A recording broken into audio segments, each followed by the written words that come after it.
Hello दोस्तों, आप सभी का स्वागत है समसामयिक घटना चक्र के इस ऑनलाइन प्लेटफॉर्म पर। आज अपने इस वीडियो में हम बात करेंगे भारत के पूर्व प्रधानमंत्री डॉक्टर मनमोहन सिंह जी के बारे में। डॉक्टर मनमोहन सिंह जी का जो निधन है 26 दिसंबर 2024 को 92 वर्ष की आयु में हो गया है। और इनसे संबंधित जो हमारी परीक्षाओं में सवाल बन सकते हैं, जो आपके परीक्षा के दृष्टिकोण से इंपॉर्टेंट है, उन सभी सवालों पर आज हम अपने इस वीडियो में चर्चा करेंगे और साथ ही साथ मनमोहन सिंह जी को श्रद्धांजलि देंगे। मनमोहन सिंह जी के देहांत पर भारत सरकार के द्वारा 7 दिवसीय राजकीय शोक की घोषणा की गई थी। ठीक है, जिसके दौरान क्या किया जाता है, जो भारत का राष्ट्रध्वज है, जितने भी सरकारी प्रतिष्ठान है जहां पर भारत का राष्ट्रध्वज फहराया जाता है, तो वो आधा झुका दिया जाता है। ठीक है, तो आइए हम लोग बात करते हैं मनमोहन सिंह जी के बारे में। जितने भी महत्वपूर्ण पॉइंट हमारी परीक्षाओं के दृष्टिकोण से इंपॉर्टेंट है, उन सभी पॉइंट्स पर आज हम अपने इस वीडियो में चर्चा करेंगे।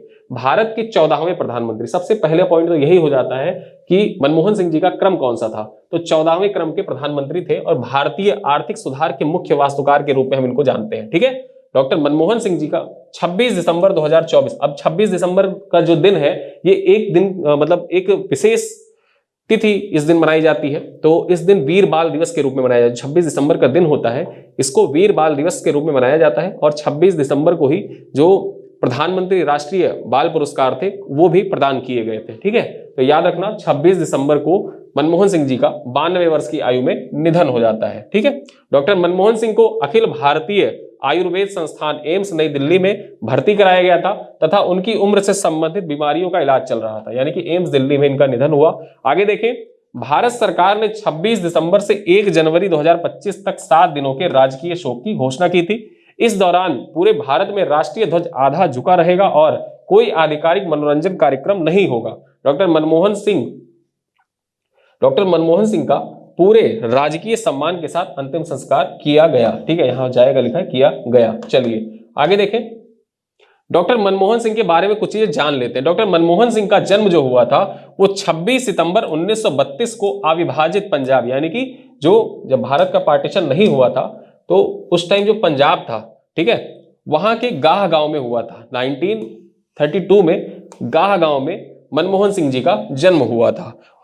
उन्होंने यूनाइटेड किंगडम के कैम्ब्रिज और ऑक्सफोर्ड यूनिवर्सिटी में पढ़ाई की थी। उन्होंने पंजाब यूनिवर्सिटी और दिल्ली स्कूल ऑफ इकोनॉमिक्स में अर्थशास्त्र पढ़ाया भी है। ठीक है, जो पंजाब यूनिवर्सिटी है, साथ ही साथ दिल्ली स्कूल ऑफ इकोनॉमिक्स जो है, यहां पर अर्थशास्त्र पढ़ाया है। आगे बात कर ले, भारत सरकार के साथ जो उनका करियर है वो कैसा है। मनमोहन सिंह जी का करियर जो भारत सरकार के साथ रहा वो कैसा रहा, और यहां से संबंधित क्वेश्चन आपके एग्जाम में पूछा जा सकता है। तो 1971 में डॉक्टर सिंह वाणिज्य मंत्रालय में आर्थिक सलाहकार के रूप में भारत सरकार में शामिल हुए। ठीक है, भारत सरकार में आर्थिक सलाहकार के रूप में, ठीक है, जो वाणिज्य मंत्रालय था, वाणिज्य मंत्रालय में आर्थिक सलाहकार के रूप में पहली बार सम्मिलित होते हैं। 1972 में उन्होंने वित्त मंत्रालय में मुख्य आर्थिक सलाहकार नियुक्त किया गया, यानी कि वित्त मंत्रालय के मुख्य आर्थिक सलाहकार कब नियुक्त किए गए थे, ये पॉइंट आपकी परीक्षा के दृष्टिकोण से इंपॉर्टेंट है। 1972। देखिए, अब जो पैटर्न है ना, वो एग्जाम का पैटर्न चेंज हो रहा है। वो सन पूछ रहा है, डेट पूछ रहा है। ठीक है, यूपी पीसीएस की परीक्षा में आपने देखा, तो इस वजह से ये डेट जो है, सन है, वो आपकी परीक्षा के दृष्टिकोण से इंपॉर्टेंट हो जाता है।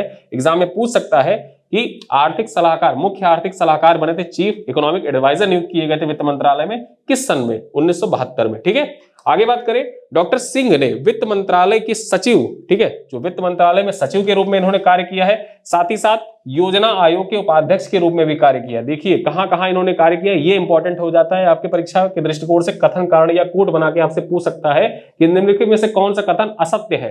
ठीक है, वहां दे देगा योजना आयोग के उपाध्यक्ष थे, यूजीसी के चेयरमैन रह चुके हैं, वाणिज्य वित्त मंत्रालय में मुख्य आर्थिक सलाहकार रह चुके हैं। ठीक है, या यहाँ पे आप वित्त मंत्रालय की जगह वाणिज्य मंत्रालय करते, वाणिज्य मंत्रालय में मुख्य आर्थिक सलाहकार रह चुके हैं, यूजीसी के चेयरमैन रह चुके हैं, योजना आयोग के उपाध्यक्ष रह चुके हैं। ऐसे कथन कारण से आपसे एग्जाम में पूछा जा सकता है। तो याद रखिएगा, ये वित्त मंत्रालय में मुख्य आर्थिक सलाहकार थे, वित्त मंत्रालय के सचिव के रूप में इन्होंने कार्य किया, योजना आयोग के उपाध्यक्ष के रूप में, जो योजना आयोग का अध्यक्ष होता है वो प्रधानमंत्री होता है, जबकि इन्होंने उपाध्यक्ष के रूप में कार्य किया। ठीक है, आगे देखिए, भारतीय रिजर्व बैंक के गवर्नर भी थे। ये भारतीय रिजर्व बैंक के गवर्नर कब से कब तक रहे, तो भारतीय नोटों पर अगर देखा जाए तो मनमोहन सिंह जी के दस्तखत भी हैं, और ये 1982 से लेकर 1985 के बीच में आरबीआई के गवर्नर रहते। ठीक है, प्रधानमंत्री के सलाहकार और विश्वविद्यालय अनुदान आयोग के अध्यक्ष के रूप में भी इन्होंने कार्य किया, यानी कि प्रधानमंत्री के जो सलाहकार है, ठीक है, प्रधानमंत्री के एडवाइजर के रूप में, साथ ही साथ जो यूनिवर्सिटी ग्रांट कमीशन था उसके अध्यक्ष के रूप में भी मनमोहन सिंह जी ने कार्य किया है। तो इतनी महत्वपूर्ण उपलब्धियां मनमोहन सिंह जी के नाम है, ठीक है। उन्होंने साइप्रस में राष्ट्रमंडल शासनाध्यक्षों की बैठक 1993 और 1993 में वियना में मानवाधिकारों के विश्व सम्मेलन में भारतीय प्रतिनिधि मंडल का नेतृत्व भी किया था। ये पॉइंट आपकी परीक्षा के दृष्टिकोण से महत्वपूर्ण हो जाता है।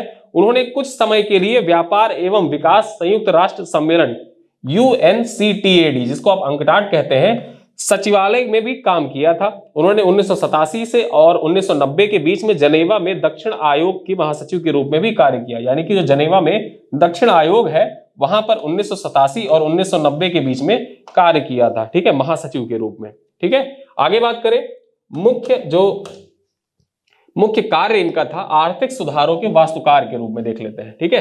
तो आर्थिक सुधारों के वास्तुकार के रूप में जो LPG रिफॉर्म आए थे, ठीक है, PV नरसिम्हा राव के टाइम पीरियड में, उसके मुख्य वास्तुकार कौन थे? तो मनमोहन सिंह जी थे। उनसे संबंधित जो पॉइंट है यहाँ पे हम लोग चर्चा कर लेते हैं। डॉक्टर मनमोहन सिंह को नई आर्थिक नीति के मुख्य वास्तुकार के रूप में जाना जाता है, जिसे 1991-1996 के दौरान प्रधानमंत्री PV नरसिम्हा राव के कार्यकाल के दौरान पेश किया गया था, ठीक है। LPG रिफॉर्म की यहाँ पे बात कर रहे हैं। 1991 में केंद्रीय वित्त मंत्री, यानी कि केंद्रीय वित्त मंत्री नियुक्त होने से पहले वो UGC के अध्यक्ष पद पर थे, ठीक। यानी कि जब केंद्रीय वित्त मंत्री मनमोहन सिंह जी बने थे ना, उसके ठीक पहले वो किस पद पर नियुक्त थे? तो वो यूनिवर्सिटी ग्रांट कमीशन जो था, UGC जो है, UGC के अध्यक्ष के रूप में नियुक्त थे, ठीक है। और उसके तुरंत बाद 1991 में इनको वित्त मंत्री का पद दिया जाता है।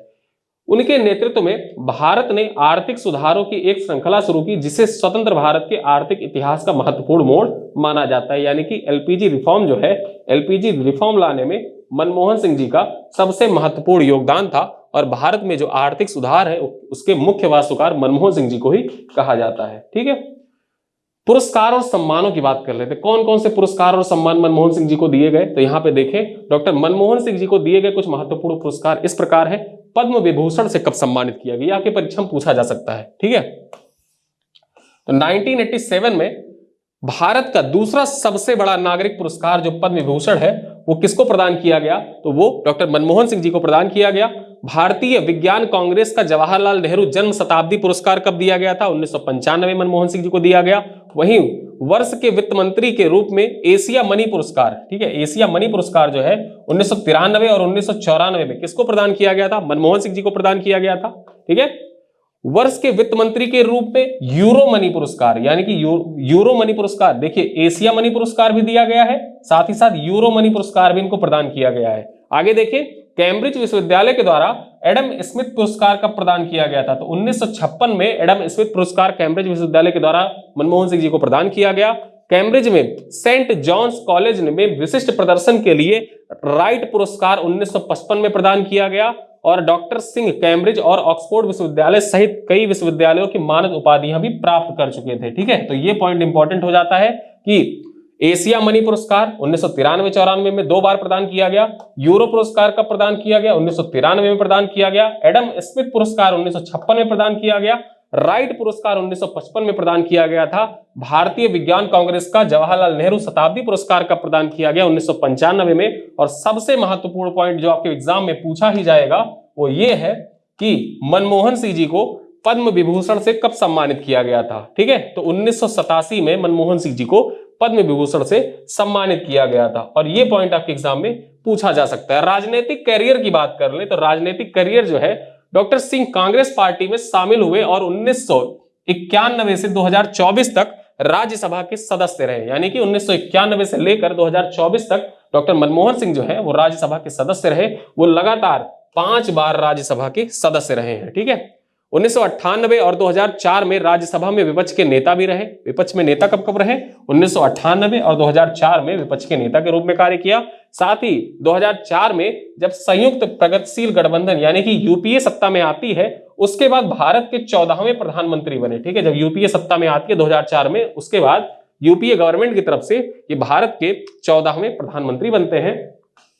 उन्होंने 2009 में दूसरी बार प्रधानमंत्री के रूप में शपथ ली और 10 सालों तक प्रधानमंत्री के रूप में कार्य किया, ठीक है। तो ये था उनका राजनीतिक करियर। अब यहाँ पे कुछ प्रश्न है आपके परीक्षा के दृष्टिकोण से। यहाँ पे 2 प्रश्न बताए गए हैं जो एग्जाम में पूछे जा सकते हैं, जो मोस्ट इंपॉर्टेंट है। साथ ही साथ इनके अवार्ड से संबंधित पॉइंट्स जो है वो आपको याद करके जाना ही होगा, और ये किस किस पद पर रहे थे, ये चीज आपकी परीक्षा में पूछा जा सकता है। तो यहाँ पे क्वेश्चन है, देखिए क्या है क्वेश्चन। डॉक्टर मनमोहन सिंह को भारतीय रिजर्व बैंक के गवर्नर कब नियुक्त किया गया था? आपको बताना है कि मनमोहन सिंह जी भारतीय रिजर्व बैंक के गवर्नर कब नियुक्त किए गए थे, 1982, 1985, 1992 या 1978। दूसरा क्वेश्चन क्या है, 1991 में केंद्रीय वित्त मंत्री नियुक्त होने से पहले डॉक्टर मनमोहन सिंह किस पद पर थे? ये पॉइंट आपकी परीक्षा के दृष्टिकोण से मोस्ट इंपॉर्टेंट है। हो सकता है आरओ की परीक्षा में यह क्वेश्चन आपसे पूछ भी लिया जाए कि 1991 में केंद्रीय वित्त मंत्री नियुक्त होने से पूर्व डॉक्टर मनमोहन सिंह किस पद पर थे? विश्वविद्यालय अनुदान आयोग के अध्यक्ष, भारतीय रिजर्व बैंक के गवर्नर, वित्त मंत्रालय में मुख्य आर्थिक सलाहकार, योजना आयोग के उपाध्यक्ष। ठीक है, तो इन दोनों प्रश्नों का उत्तर आप कमेंट बॉक्स में दीजिएगा। वीडियो कैसा लगा बताइएगा जरूर, वीडियो को अपने दोस्तों के साथ साझा करिएगा। कोई फीडबैक होगा तो कमेंट बॉक्स में जरूर लिखिएगा, वीडियो को लाइक करिएगा। ठीक है, इसी के साथ मैं विदा लेता हूं, मिलते हैं किसी अगले वीडियो में, तब तक के लिए धन्यवाद।